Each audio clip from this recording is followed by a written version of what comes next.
Pessoal, boa noite a todos. Vamos iniciar mais uma palestra online do Instituto Espírita Paulo de Tarso. Hoje o nosso convidado é Desir Vencio, de Goiânia, conhecido já pela maioria de nós. Vai falar sobre o tema a contribuição do magnetismo na medicina do futuro.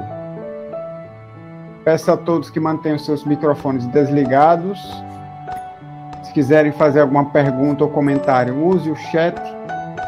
E vamos iniciar fazendo uma prece. Senhor Jesus, mestre de amor, de bondade, muito obrigado, Senhor, por estarmos aqui para mais uma oportunidade de esclarecimento, de aprendizado. Que o Senhor nos abençoe nessa noite, nos dê tua inspiração, teu amparo, para que tudo transcorra com muita paz, muita fraternidade, muita harmonia, com muito aprendizado para todos nós.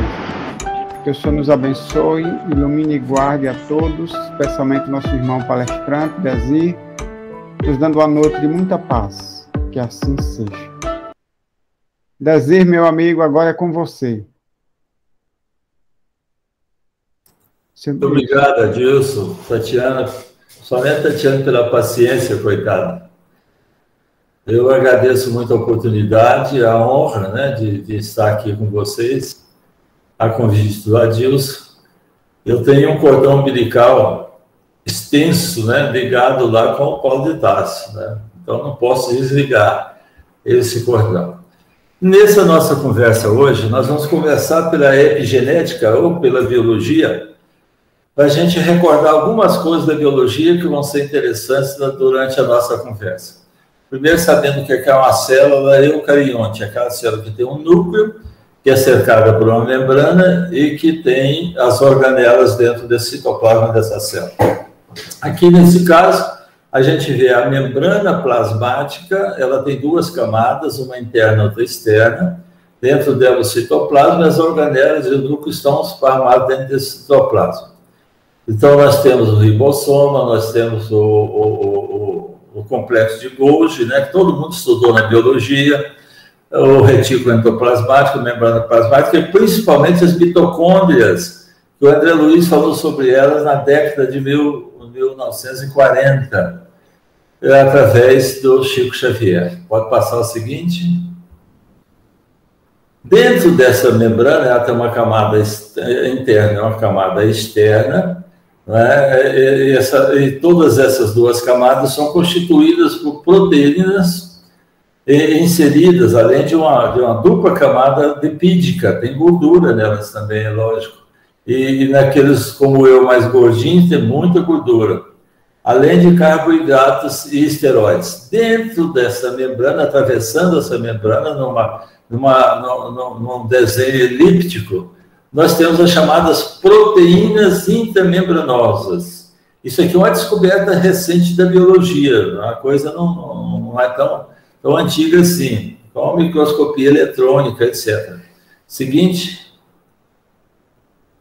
Aqui nós vamos ver que essas proteínas intramembranosas, nós temos as receptoras e aquelas que externam as situações. Aquelas que recebem e aquelas que exteriorizam. As proteínas receptoras funcionam como se fosse um neurônio sensorial, sensitivo. Quando você bate uma agulhazinha no seu braço, você sente uma dor e esse é um registro das células sensoriais. A gente pode neutralizar isso magneticamente, quando tem uma presença de uma dor, por exemplo. A gente pode fazer a fabricação de endorfinas, que são as morfinas endógenas, com um comando sobre a fabricação delas, sobre o tálamo. Então, essa célula,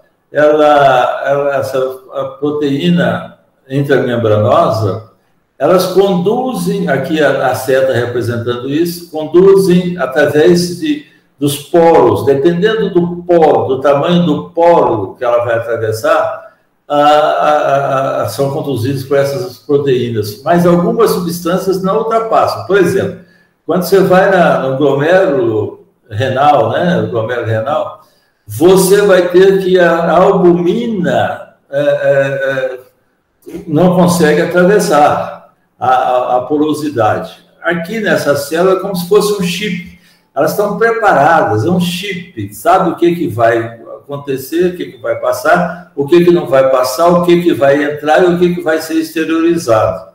Então, elas conduzem algumas substâncias por esses canais, impedem a passagem de outras, reagem a estímulos glandulares. O André Luiz escreve isso aqui muito bem, principalmente no livro Entre a Terra e o Céu. Nós vamos ver que ele, Entre a Terra e o Céu, é o Clarencio, e o Clarencio falando para o André Luiz sobre a complexidade ou a inter-relação entre as glândulas e os chakras. Então, a célula, ela recebe essa informação do exterior através desses estímulos glandulares, né? As glândulas vão reagir dependendo do estímulo que chega. Então, elas captam campos vibracionais. Isso aqui é fantástico, gente, porque você está recebendo e trocando energia a todo instante. Nós passamos 24 horas do dia fazendo isso, né? A gente exteriorizando energia e recebendo energia. A gente capta e a gente exterioriza, como se fosse uma rádio, uma estação de rádio. E essas vibrações que a gente recebe, elas vêm através dessas proteínas intramembranosas e estimulam a célula, assim como no meio ambiente. Olha, aqui no campo vibracional, todo mundo está cansado de fazer isso. Você recebe alguém, um amigo que você não via há algum tempo, de repente você encontra, você gosta muito dele, tipo de vibração, de energia que você passa a exteriorizar é um. Quando você não gosta muito do amigo, você tem uma energia completamente diferente. Assim também no meio ambiente. Vocês se lembram do caso do Chico, que o pai dele, aos 15 anos de idade do Chico, levou o Chico para ser desvirginizado, lá numa casa de tolerância, onde a dona da casa era amiga do pai do Chico, e as meninas não conheciam o Chico. E o Chico, ao invés de ir para a atividade para a qual foi levado, o Chico começou a ler o Evangelho e a cantar com as meninas. E aí o pessoal começou, os amiguinhos do centro, né? Nós estamos chamados fogo amigo, né? Aqueles irmãos do centro ficam vigiando a gente para poder fazer fofoca. Aliás, espírita não faz fofoca, espírita coloca os acontecimentos em dia. Aqui na nossa casa a gente fala que a fofoca, para ser boa, tem que ser uma fofoca fraterna. Quase sempre nem é, não é? Então, a gente, nesse meio ambiente onde a gente está, a gente capta as vibrações do meio ambiente. E esses irmãos começaram a dizer que o Chico estava indo para uma... Eu não queria falar isso não, mas vou ter que falar porque foi o termo que o Emmanuel usou, né? Para putaria, né? E aí o Chico, preocupado com aquilo, foi perguntar para o Emmanuel, os irmãos estão falando que eu estou indo para lá, e daí ele foi, não está?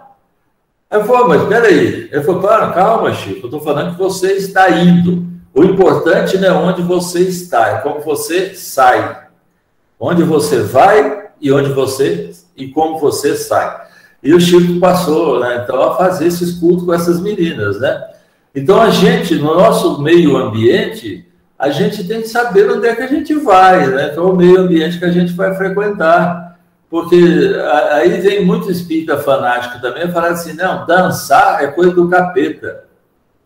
Ora, quando a gente namorava, não sei se lembram disso, eu ainda lembro bem, quando eu comecei a namorar, eu adorava dançar com a menina. Naquele tempo a gente dançava agarrado, tá lembrando? A gente abraçava. Agora, você vê os caras dançando, eu não canto do salão outro, não sei se aquilo é dança, o que é aquilo, mas o meio ambiente onde você está, qual é a energia que caracteriza esse meio ambiente?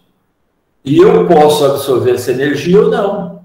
O Chico estava numa casa de tolerância, mas ele não absorvia a energia própria do meio ambiente.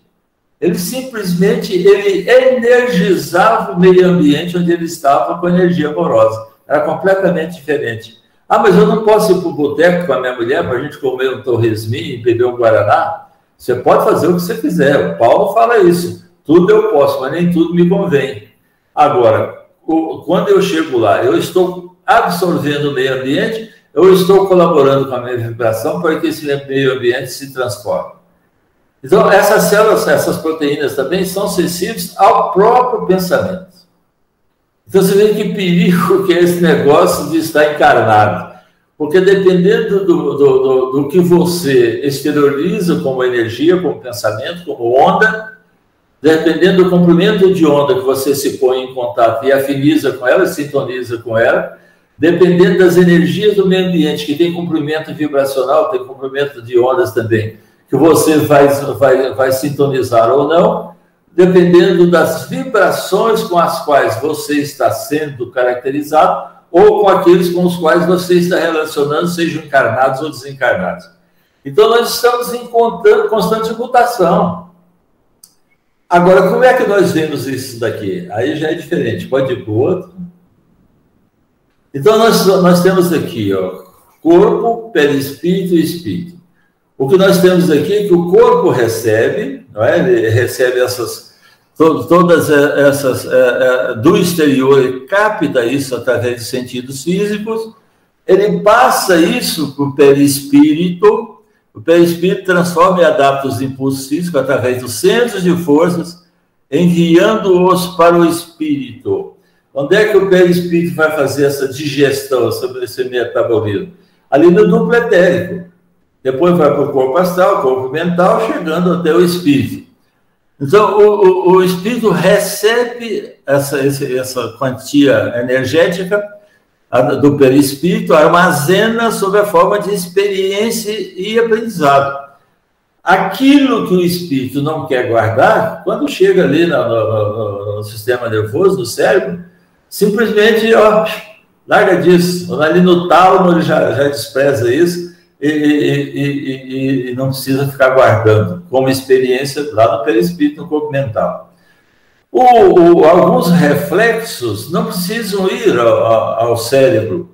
Por exemplo, se você pisar numa brasa, você tira o pé imediatamente, porque já existe um reflexo condicionado ali a nível de medula.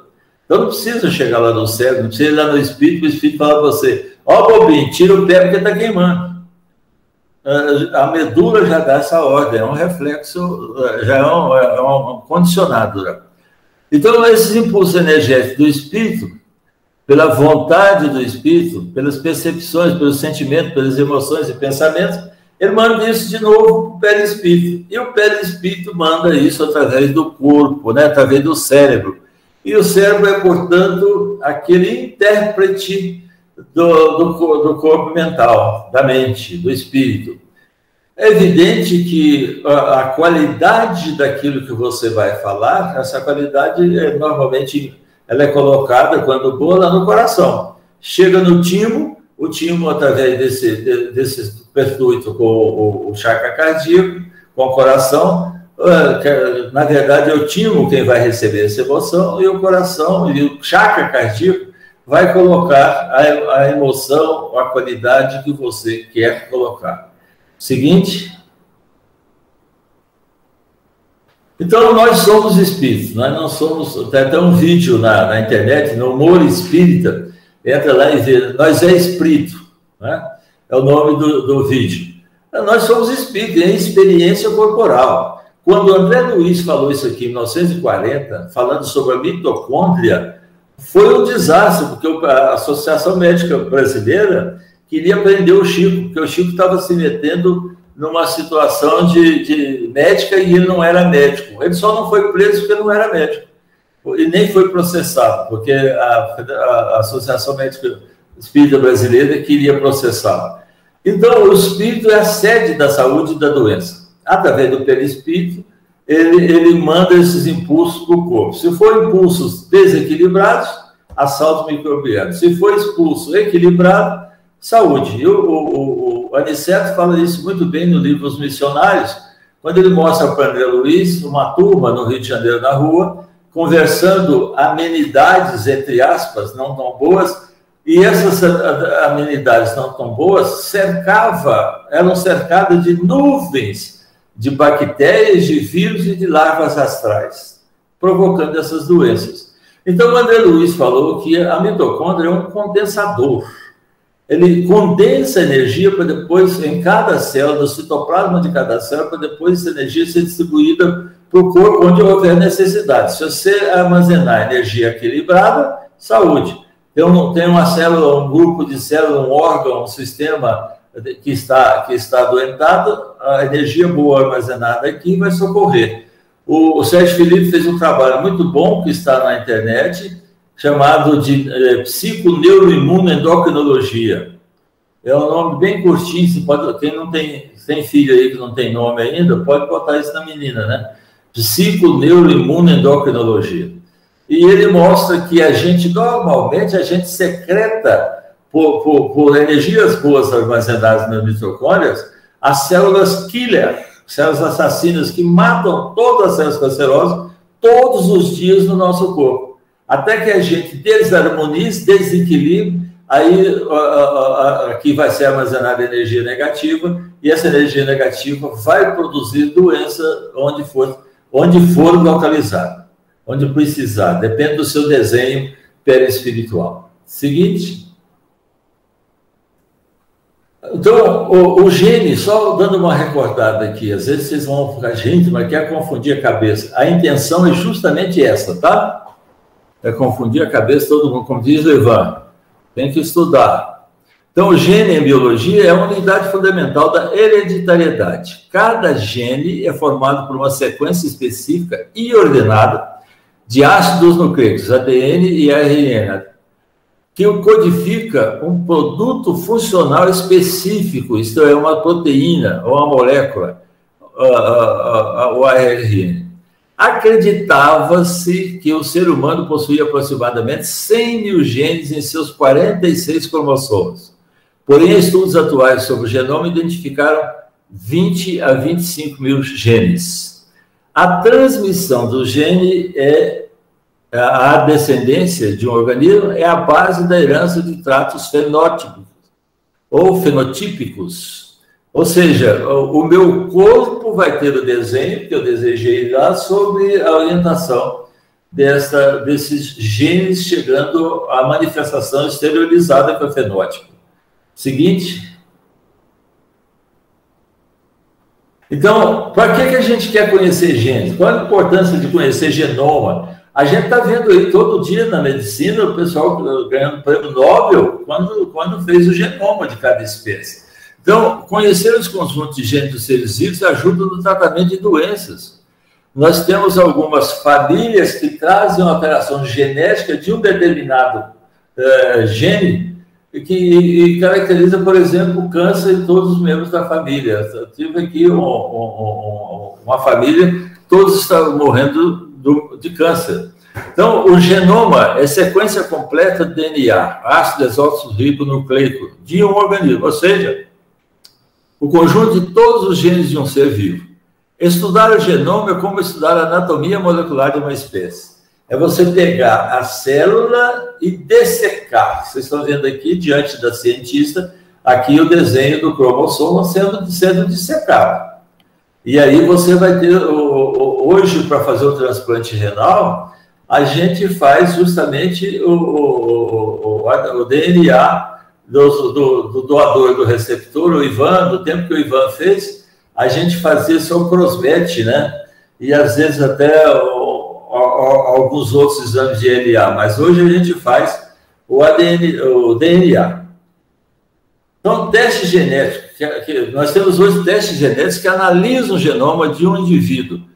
Por que eu quero analisar o genoma? Para eu ter informações sobre doenças que ainda não se manifestaram e os possíveis riscos de desenvolvimento de enfermidade. Aí nós voltamos lá na Ana Brenner, que escreveu um livrinho chamado, quem sabe, Mãos de Luz.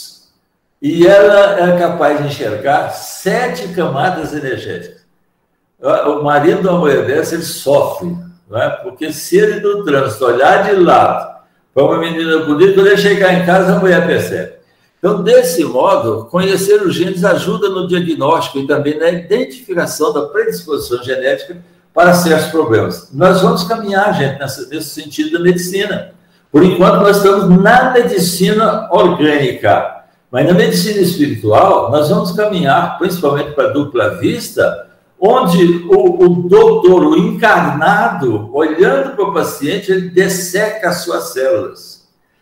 Como a Ana Brenner via doença que estava a nível de camada perispiritual, que ainda não tinha chegado no corpo.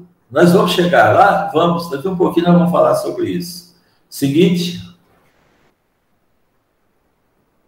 Então, esse desenho aqui é a proposta. Quando a gente não sabe nada, quando a gente era índio, né? A gente estava naquela fase ainda de pajé, que a maioria de nós foi pajé. Hoje a gente é magnetizador, mas naquele tempo nós éramos pajés, depois passamos para feiticeiros, 555 do Livro dos Espíritos, e agora nós estamos passando para magnetizadores para fazer o bem, não é? Então, todos nós ainda somos feiticeiros. Então, quando a gente começa a pensar sobre isso, a gente começa a fundir a cabeça, né? A gente começa o tal da renovação, da reforma interior que o Cristo tanto recomendava, é como se você pegasse o cérebro, colocasse numa churrasqueira para ele assar. Porque, de repente, você vai esquentar a cabeça, que é o que o Roceiro aqui em Goiás fala. Por quê? Porque eu vou sair do meu estado de conformismo, daquele estado em que eu estou muito bem, confortável, e vou ter que passar para um estado em que eu vou ter que entrar na virtude, vou ter que modificar meus hábitos, minha maneira de falar, minha maneira de pensar, minha maneira de relacionar. E isso traz um desconforto terrível no primeiro momento do desenvolvimento da virtude. Então, é verdade, a energia do espírito, isso aqui é um trabalho que saiu numa revista científica, em verdade, a energia do espírito que ativa ou inibe as proteínas do funcionamento das células. Então, quem manda em tudo é o danado do espírito, através do perispírito, tendo o cérebro como referência. Esse espírito é o interruptor que acende pela vontade dele o genoma, todas as nossas células. O André Luiz falou isso no começo da década de 40, 44, por aí assim.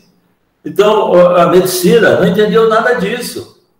Até quando o André Luiz falou que esse espírito, ligando esse interruptor do cérebro com as ordens específicas, ele pode produzir hormônios do mal-estar e hormônios do bem-estar.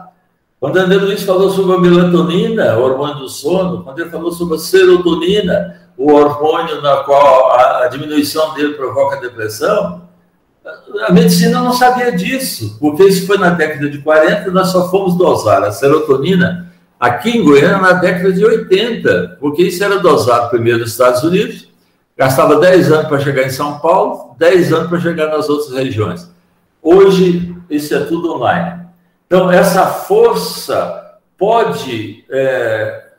tem que sair esse trem aqui de cima, senão eu não consigo ler. Sei lá o que você está fazendo aí, rapaz.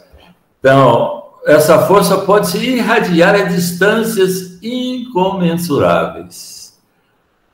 Incomensuráveis. E afetar até mesmo outros seres vivos. Daí a importância da prece e daí a importância dos tratamentos à distância que todos nós passamos a fazer durante essa fase da pandemia. Mas muitos médiuns não fizeram esse exercício do desdobramento voluntário. Muitos médiuns não acreditavam, não tinham esse costume de fazer, inclusive de fazer tato à distância, de fazer relação magnética, de fazer tato, de perceber a dor do outro, de fazer o passe bem feito e de sentir o resultado da sua técnica. Mas tudo isso pode ser feito.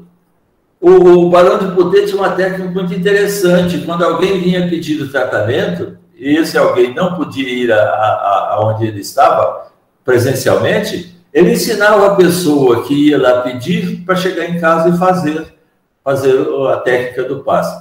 Muito interessante isso, porque nós temos atualmente grande número de pedidos de mães desesperadas, porque esses meninos estão usando drogas, estão usando álcool, e não querem ir à casa espírita, não querem fazer tratamento e acham que esse negócio espiritivo é coisa do capeta ainda. Mas é um capeta bom, né? O nosso capeta é um capeta que faz caridade, né? Então eu gosto muito dele. Seguinte. Tem gente fazendo rastro aí, né? No futuro, a medicina da alma absorverá a medicina do corpo. Isso é o Aniceto falando no livro Os Mensageiros. Poderemos, na atualidade da Terra, oferecer tratamento ao organismo de carne, falando sobre a medicina. Por quê, gente? O Ivan uma vez fez essa colocação no M. A medicina só vê o corpo. Eu não estou falando dos médicos espíritas, né, Ivan? Estou falando daqueles médicos muito materialistas, às vezes até religiosos, mas que não acreditam no espírito. Esses médicos não veem a dor do outro, não sentem a dor do outro. Ele tem na frente dele um organismo doente. O raciocínio dele é para o organismo doente. Então, nós vamos atuar sobre a doença, sobre o sintoma, mas muitas vezes não vamos atuar sobre a causa, porque o desenho está lá no perispírito, no projeto reencarnatório. E aí o médico não sabe fazer isso, não acredita, a ciência ainda não chegou no espírito, tem só evidências. Então, semelhante tarefa significa missão de consolo, a medicina, né?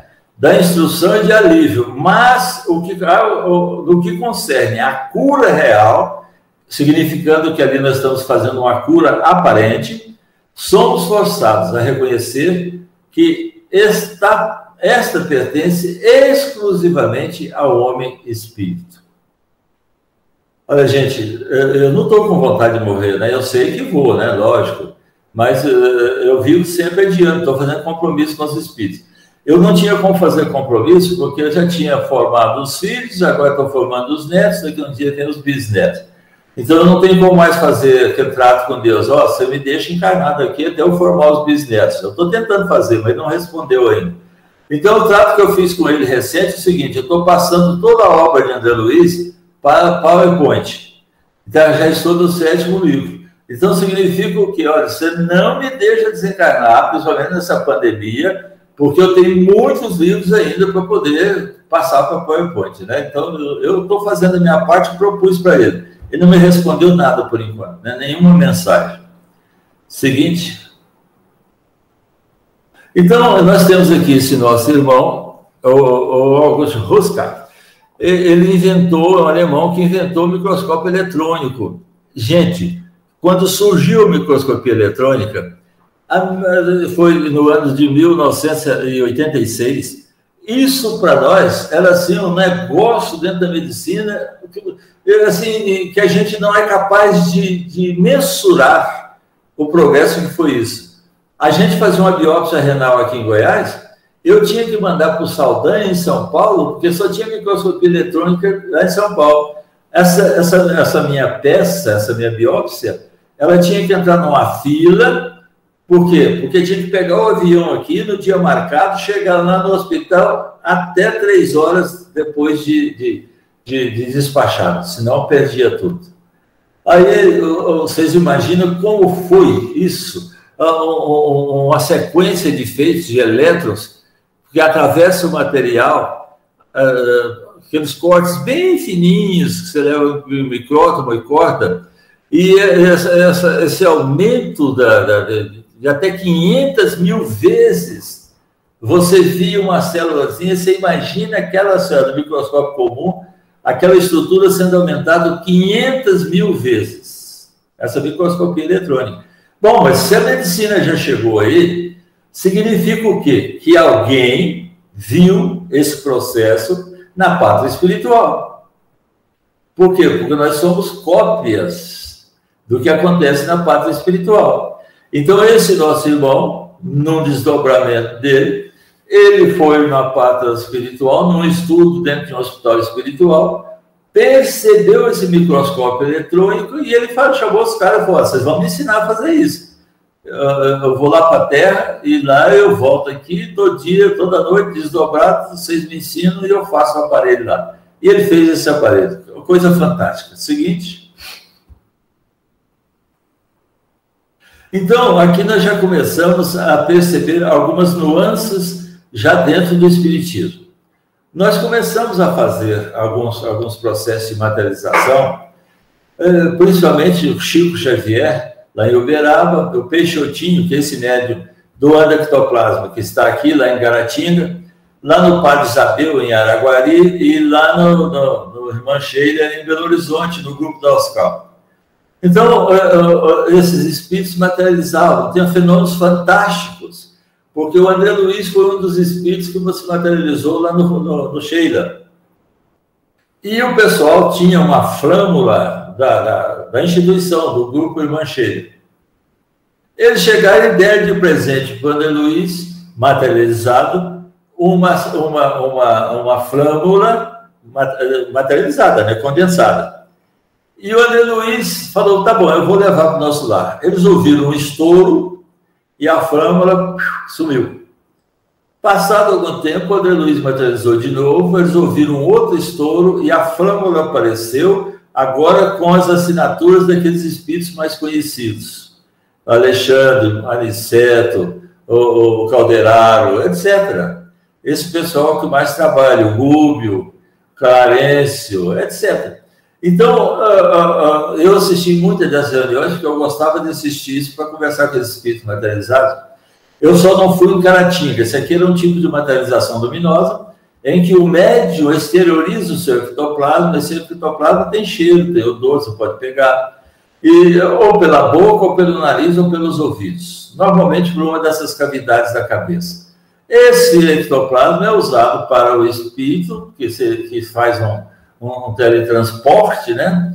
E se materializa ali. Esse espírito pode andar, pode caminhar, você pega na mão dele, você cumprimenta, pode fazer sacanagem, você pode apertar a mão dele, o médium que está doando ectoplasma lá dentro da cabine, gritar de dor. Então, quando eu fui fazer isso, né, o espírito falou para mim, não precisa fazer, você sabe o que vai acontecer, ele já viu o meu pensamento. Então, o espírito, lá no Frei Luiz, lá no Rio de Janeiro, mas a Tatiana até estávamos conversando sobre isso previamente, o Paulo Frutuoso é um médico, cirurgião, e ele fez muitas experiências lá com o Frederico, com outros espíritos materializados. E ele, numa dessas reuniões, ele perguntou para o espírito, fez essas perguntas aí. O espírito consegue visualizar o interior dos corpos dos pacientes e distinguir uma célula cancerosa de uma célula não cancerosa? Como se a pele não existisse, como se não existisse pele. Esse espírito que então tinha sido teletransportado e materializado, falou para ele, pode ir para o seguinte, Tatiana? Disse para ele, sim, porque ele continuou repetindo as perguntas, né? O Paulo Frutuoso, vocês lembram quando Allan Kardec era um piolho? Vocês se lembram daqueles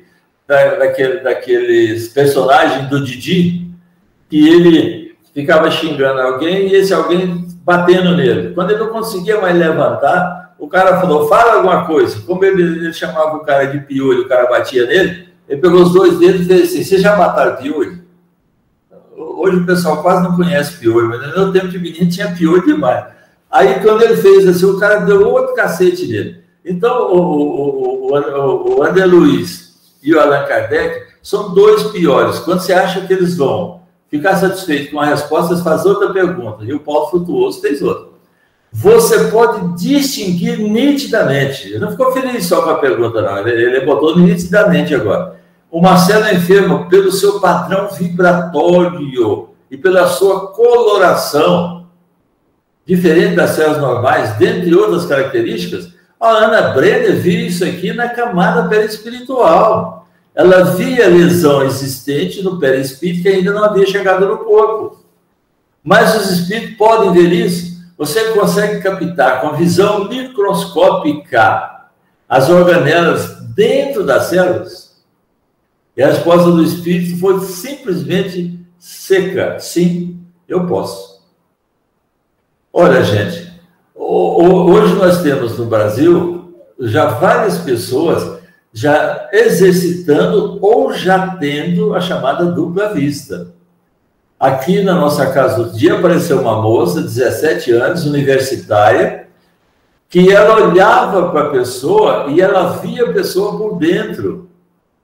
ela sabia, sem a pessoa falar nada, onde é que estava a queixa da pessoa. Quem já foi a Palmelo, muita gente já foi aqui, tem uma cidade espírita aqui em Goiás chamada Palmelo, que trabalhava o Jerônimo Candim. Lá tinha um senhor chamado Lázaro, que é chamado de raio-x. Agora tem uma senhora, que é a raio-x também.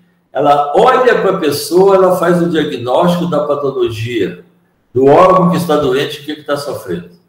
Eu estava comentando mais uma disso, essa característica vamos ter todos nós. É preciso a gente aprender a trabalhar isso. A gente tem o tato natural, que a gente transforma em tato facultativo, para não ficar sofrendo muito, depois de uma relação magnética. Então, vai chegar o tempo que nós vamos exercitando isso, além do tato magnético, nós vamos ter esse olhar microscópico, que a gente olha e vê. Por isso que Jesus falava, ouvidos de ouvir e olhos de ver. E a gente não entendia aquele tempo, a gente achava que Jesus estava fazendo um pleonasmo, né? Olho é para ver, ouvido é para ouvir. Por que ele falava isso? Mas a gente vai entender. Aqui, nesse caso, nós temos um médium também sentado aqui, cedendo o ectoplasma, e esse ectoplasma sendo usado para a materialização do espírito. Lá no Padre Isabel, em Araguari, eu acho que não está tendo mais, esses fenômenos de materialização foram perdendo o interesse, né? E muita gente caía em cima, dizendo que era falcatrua. A revista Cruzeiro, para aqueles mais idosos, na década de 54, através do Davi Nasser, foi aquele que foi lá no Chico, fingindo de americano e falando enrolado. Eles traziam reportagens muito, muito negativas a respeito de materialização. Por isso que o Emmanuel foi para o Chico, sai disso. O seu problema é escrever livro, não é fazer materialização. Mas era muito interessante, principalmente a garganta ectoplasmática. No livro Obeso de Vida Eterna, o André Luiz mostra a fabricação de uma garganta ectoplasmática, que você imagina, você idealiza mentalmente uma garganta. A estrutura anatômica de uma garganta. Você pega o ectoplasma, você faz a criação fluídica e materializa a garganta. E dessa garganta, pelo aprendizado de quem tem, principalmente dos espíritos, eles conseguem movimentar as cordas vocais, fazendo sair o som, a voz, a mensagem. É muito interessante isso. E essa garganta ectoplasmática, ela sai andando por cima do público, lá no auditório. E tem muita gente que se assusta, porque passa bem pertinho da cabeça. Tem gente que agacha, né, de medo dessa garganta ectoplasmática. Seguinte. Olha, todos nós temos isso daqui que nós chamamos aura. A Ana Brenda ensina a gente a ver a aura das árvores. No mês de abril, que é o mês que tem o céu mais limpinho, você olhando para as árvores, com aquele olhar de ver sem enxergar ou de enxergar sem ver. Lembra daquele olhar que você olhava para o namorado, aquele olhar de jacaré chocante? Você olhava assim, você não via. E você só fazia um gesto com a boca. Te amo. Lembra daquilo? É o olhar que você vai fazer olhando para as árvores. Você vai ver em volta da árvore um halo energético. Se você pegar a sua mão e botar para o fundo de uma parede branca, e perceber, olhando com esse mesmo olhar, de repente você vai ver um halo energético em volta dos seus dedos. Se você treinar, você pode ver até a cor. Aqui nós temos o halo das plantas, aqui o halo desse espírito que está muito, muito equilibrado, né? Então, todos os seres vivos possuem esse halo energético chamado de aura. Então, todos os seres vivos, por isso, dos mais rudimentares aos mais complexos, até as bactérias no meio de cultura, quem mexe com laboratório sabe disso, você olha no microscópio aqui, você vê, às vezes, dependendo do meio de cultura, do contraste que você está usando, você vê o halo energético das bactérias. Então, se revestem desse halo energético, que lhes corresponde à natureza, cada um tem o seu. Seguinte. Se vocês olharem para essas duas figuras aqui, vocês vão ver manchas pretas. O médio vidente, ele é capaz de ver a aura com as manchas pretas nos lugares doentes. Então, muitos médios nas casas espíritas, eles não são capazes de ter uma dupla vista no sentido de ver e analisar na totalidade o órgão doente. Ver, por exemplo, o coração, ver a inervação do coração, os ventrículos, ver dentro da artéria que ele está circulando. Exemplo disso hoje é o João Francisco, né? Que tem uma dupla vista muito, muito, muito interessante. Então, o médio vidente pode ver isso daqui, ó. Ele olha para o paciente e ele percebe nesse halo energético do paciente, correspondendo ao perispírito ali, as lesões que vão aparecer. Lembrar que nós não estamos trabalhando no corpo, nós estamos lá no perispírito, numa estrutura atômica, energética. Os tecidos doentes mostram sempre uma aura turva, como no caso dos tumores degenerativos. O tecido sadio está sempre mais límpido. Tem-se observado que nas pequenas modificações, manchas ou turvações em auras de indivíduos considerados sadios, que é o que a Ana Brenda fazia, está lá no perispírito, mas não chegou no corpo, com o tempo, a doença se instala na zona física. Eu levei daqui de Goiânia um amigo que mexe com bioeletrografia e ele viu um paciente, ao fazer a bioeletrografia dele, que ele tinha uma lesão a nível de intestino. Perguntou para ele, você está com diarreia? Eu disse, não estou não. Falei, será que esse exame está errado? 3 dias depois do exame, o cara teve uma diarreia a ponto de ter que internar para hidratar. Ou seja, estava a nível de perispírito. Isso fez que se pensasse que a maioria das doenças físicas teria origem nas desestruturações dos campos espirituais. E o que é mais importante, poderia ser anotado antes da sua instalação nas células da zona material. Seria a medicina preventiva do futuro. Olha que coisa linda, gente. Você pegar o médio vidente, ele olha para aquela pessoa tida como sadia, ele percebe aquela estrutura alterada, essas manchas a nível de determinado órgão, e fala, olha, esse paciente tem que fazer uma medicina preventiva aí, porque ele vai desenvolver nele ou nela um câncer, por exemplo, de estômago, ou um câncer de mama. Olha que coisa linda, o médico vai parar de ficar pedindo que o mundo o exame, que às vezes não chega a conclusão nenhuma. Por quê? Porque não está no nível de corpo, está no nível perispiritual, e o médico não consegue, pela tomografia, pela ressonância magnética, etc., fazer o diagnóstico ainda. Ah, mas eu fiz o exame, tem 3, 4 meses, não tinha nada, agora eu estou com câncer de mama. Onde é que estava? A nível de perispírito. Seguinte. Vejam aqui, isso aqui é uma figura lá do livro do André Luiz, do livro Nos Domínios da Mediunidade. Eu adoro esse livro. E na internet você já encontra todos esses desenhos. Esses desenhos foram feitos aqui na Irradiação Espírita, por um grupo de trabalhadores da casa. Eles pegaram cada capítulo do livro Nos Domínios da Mediunidade e fizeram o desenho correspondente. Então, nesse caso aqui, nós estamos vendo um doente que tem uma mãezinha zelando por ele, que tem espírito zelando por ele, que tem um obsessor gostando dele, tem os médicos do espaço tentando corrigir esse obsessor, mas o doente não vê nada disso. Aí vocês pegam e põem um médico aqui, ele vai ver isso?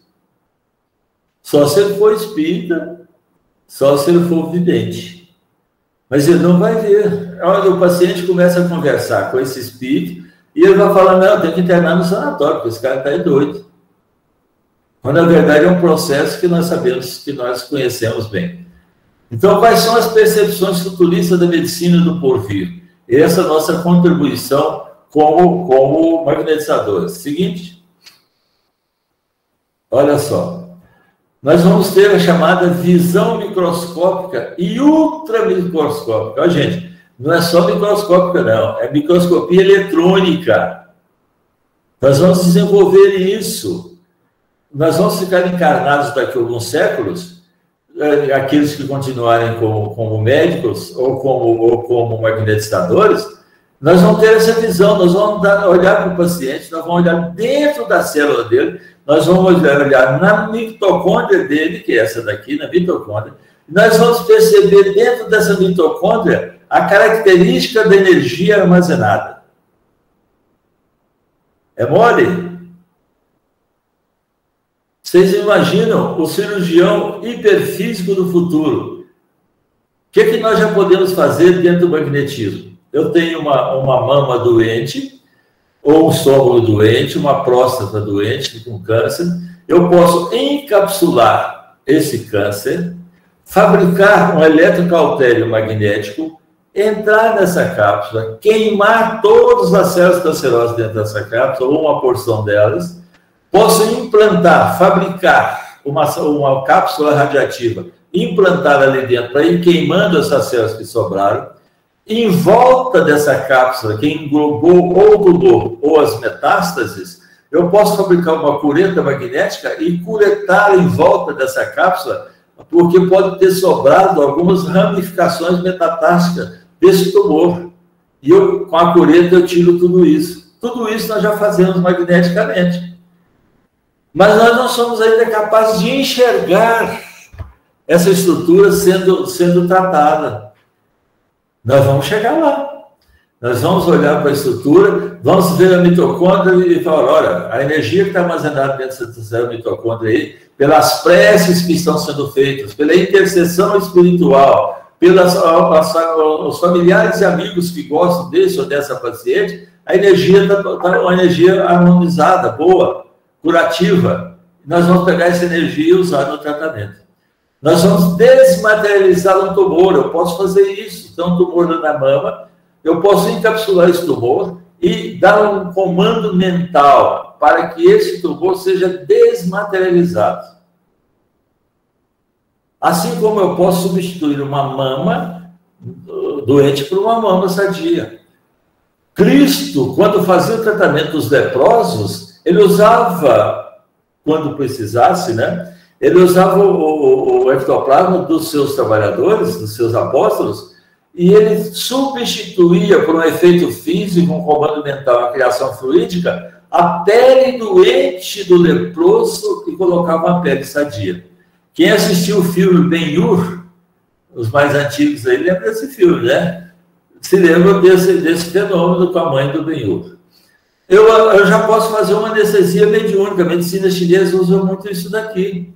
Através de um comando mental, eu posso fabricar endorfinas tirando a dor do paciente. Eu posso dar um comando mental para o paciente dormir. Barão de Poder fazia muito isso. O que ele fazia? Passes longitudinais, ativantes, concentrantes. O Adilson faz isso muito para fazer a técnica de sonambulismo. Ele adormecia crianças, ou adormece até cachorrinho, gato, depende do que você quer fazer. Mas eu faço isso como experiência com crianças que vão tratar lá no grupo. Você faz no coronário, ativante, lentamente, até no gástrico. Fecha a mão, vai lá no coronário de novo, abre a mão, ativante, lentamente, olhando no terceiro olho do paciente. Onde é que está o terceiro olho? Na raiz do nariz. No chakra frontal. O seu comando mental é qual? Você vai dormir. Eu podia hipnotizar o paciente, botar para dormir? Podia.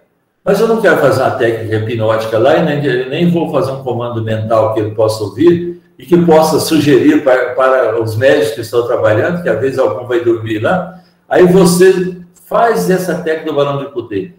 Até 15 vezes no máximo, esse paciente está dormindo. Eu tenho pacientes, nós temos pacientes esquizofrênicos, agitados. A gente faz a técnica, ele dorme que ronca. Eu fico rindo porque o pessoal lá assusta. Quando ele dá uma roncada daquela bem alta, o pessoal fala, vixe, dormiu. E dorme mesmo. Vê você fabricando peças, gente. Hoje nós fabricamos estentes. Pega aqueles pacientes com lesões de artéria coronária, de algum dos seus ramos, pega, estuda a anatomia, vê o resultado do exame, onde é que está a lesão, você faz uma criação mental de um êmbolo que você penetra na artéria e vai abrindo aquela artéria. Aí você fabrica um stent magnético, ectoplasmático, você coloca esse stent lá no local que estava fechado. Aí você abriu e coloca um stent para manter a abertura.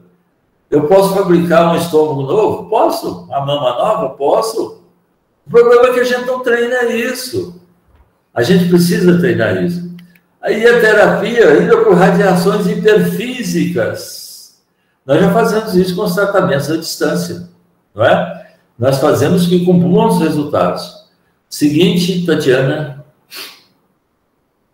Olha só, eu com a dupla vista, o que eu vou enxergar? Quando eu olho para alguém, eu atravesso o corpo dele como se não tivesse pele, eu vou no órgão que eu quero examinar, seja no cérebro, seja no sistema digestivo, no sistema respiratório, seja no sistema sexual, no sistema ósseo, no vascular, com aquela visão microscópica, com a dupla vista, eu vejo o paciente por dentro. Seguinte, olha o coração. Se imagina olhando para um paciente e vendo a inervação do coração. Paciente agásico, a gente tinha muito isso aqui em Goiás, Minas Gerais ainda tem, e você olha para ele e ele tem um defeito de ramificação de nervos. Ele tem um nódulo sinoatrial defeituoso. Eu olho para o coração dele, eu vou ver o nódulo. Eu vou ver que a energia elétrica não está passando. O João Francisco vê isso. Eu vou ver que a energia elétrica, que a faísca elétrica, que a corrente elétrica não está passando. Não está passando direito, ele tem falha no coração. Seguinte. Nos Mensageiros, ainda no capítulo 14, o Aniceto diz o seguinte: ele dirigiu a palavra de maneira especial, asseverando: você, André, ainda não pode auxiliar os amigos encarnados, porque ainda não adquiriu a devida capacidade para ver. André é espírito. Ele achava que estava vendo até demais, né?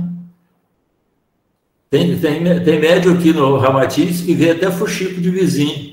Então, é razoável, quando na carne somos muitas vezes inclinados a verificar tão somente os efeitos sem ponderar as energias. A doença não está no corpo, a doença está lá no perispírito, no desenho perispiritual.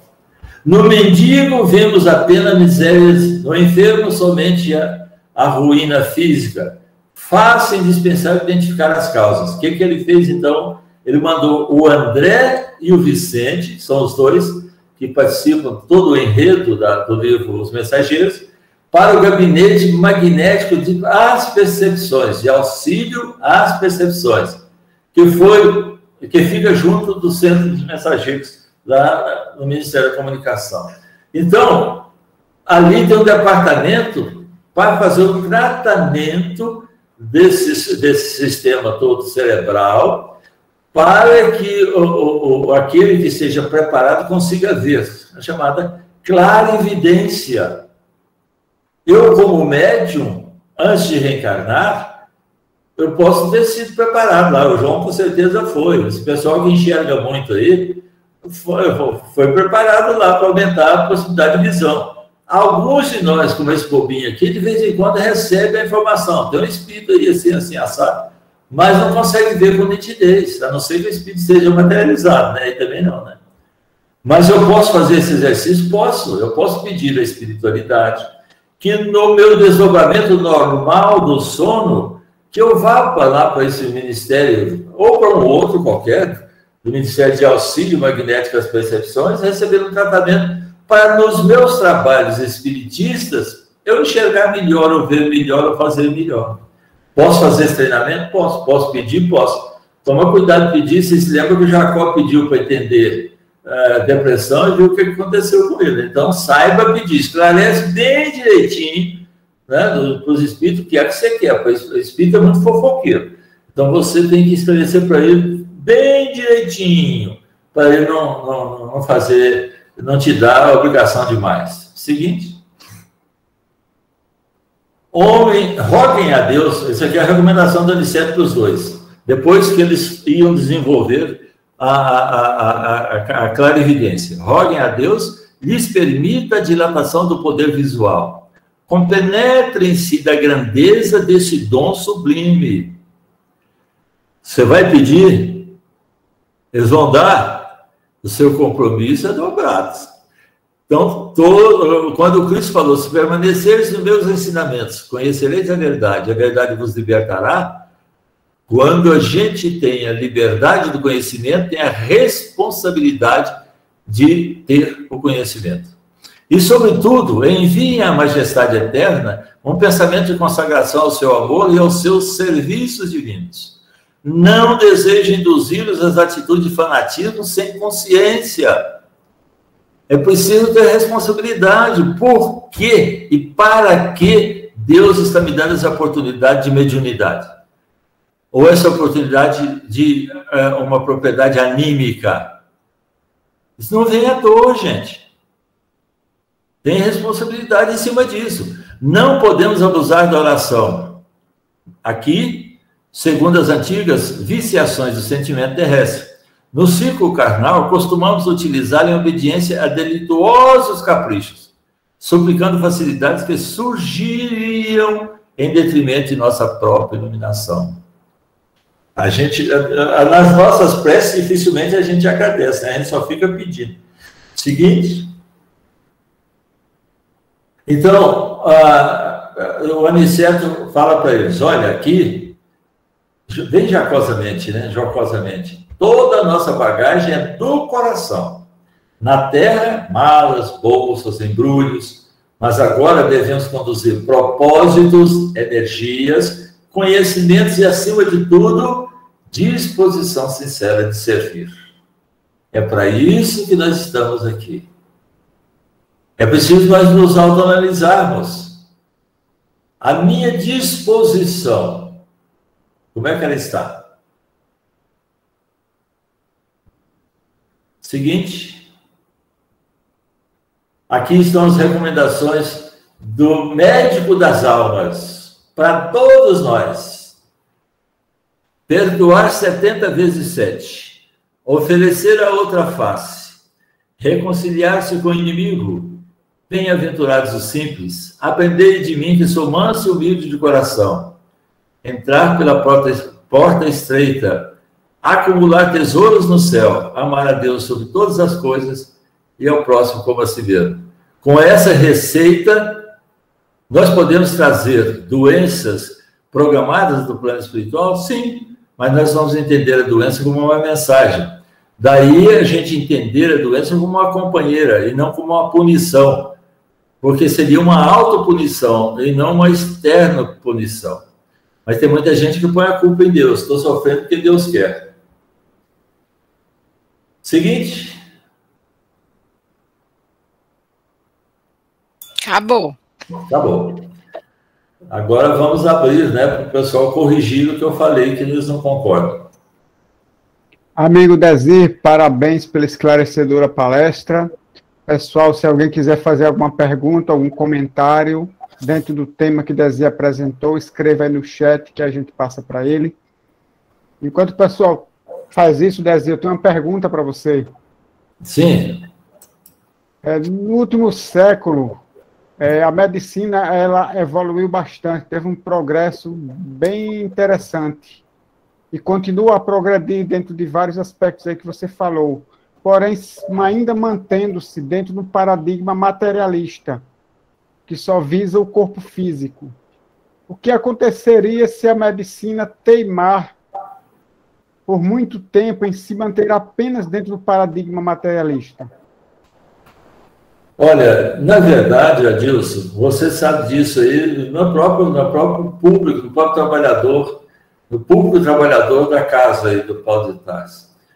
Dentro dos centros, das casas espíritas, da própria federação, nos estudos que estão sendo feitos, nas pesquisas dentro das casas espíritas, tem uma boa participação de médicos que não eram espíritas, que de repente, por algum chamamento, através de uma patologia, de uma doença, ou de algum amigo espiritual ou amigo encarnado, ele começa a frequentar o espiritismo, se interessa e começa a a mudar a sua percepção.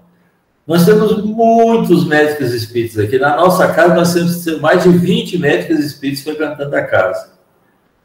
Dentro da federação, nós temos pelo menos uns 10 médicos espíritas. São muitos? Não, são poucos. Devia ter mais. Quanto mais, melhor. Mais ainda, a nível de Brasil, principalmente, nós temos hoje uma associação médico-espírita, que nós fundamos aqui em Goiás, a Associação Médico-Espírita Regional, composta do pessoal de saúde, não só de médicos, mas também do pessoal que lida com a saúde, dos dentistas, dos enfermeiros, etc. Então, o aspecto do enfoque da medicina, aquele enfoque materialista, está sendo mudado muito rapidamente também.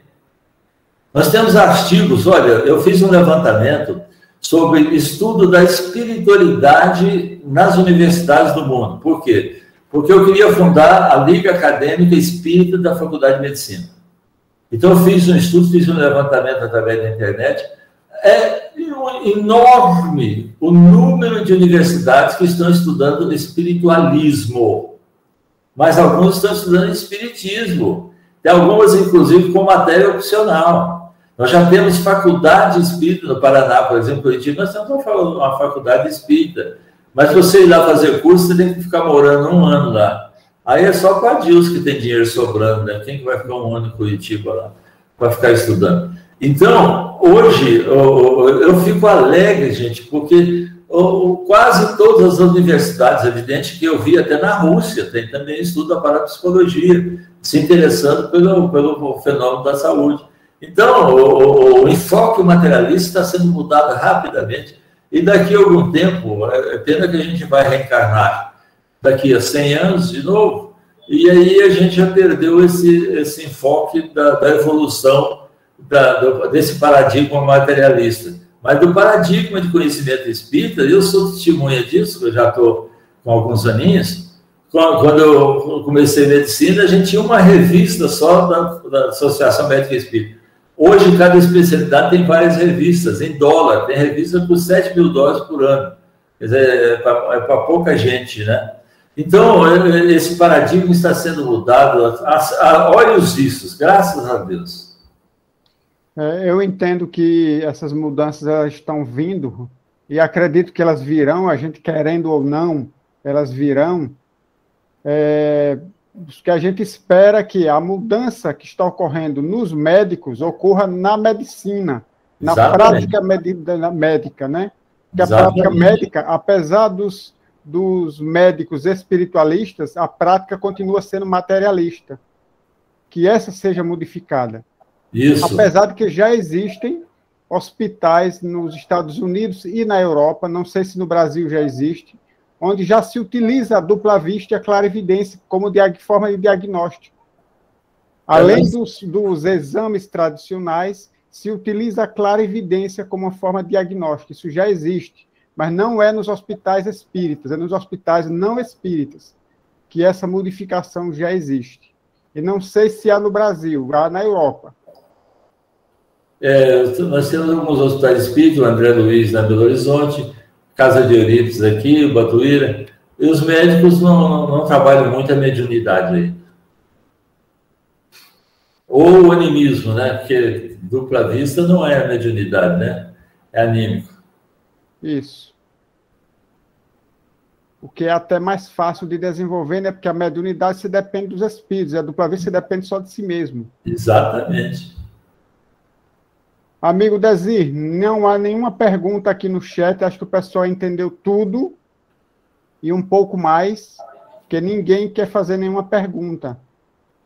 Pois então, é. Só nos resta lhe agradecer pela participação, pelo seu tempo doado a nós, nos trazendo esses esclarecimentos, e se você quiser dizer mais alguma coisa, pode aproveitar o tempo. Dilson, primeiro eu agradecer a você e ao pessoal todo, né? Todo o pessoal que está aí, mas agradecer a você especialmente, a Tatiana também, muito especialmente, porque a coitada sofre um mês comigo, né? Quando ela faz o convite, eu fico todo dia perguntando coisa para ela.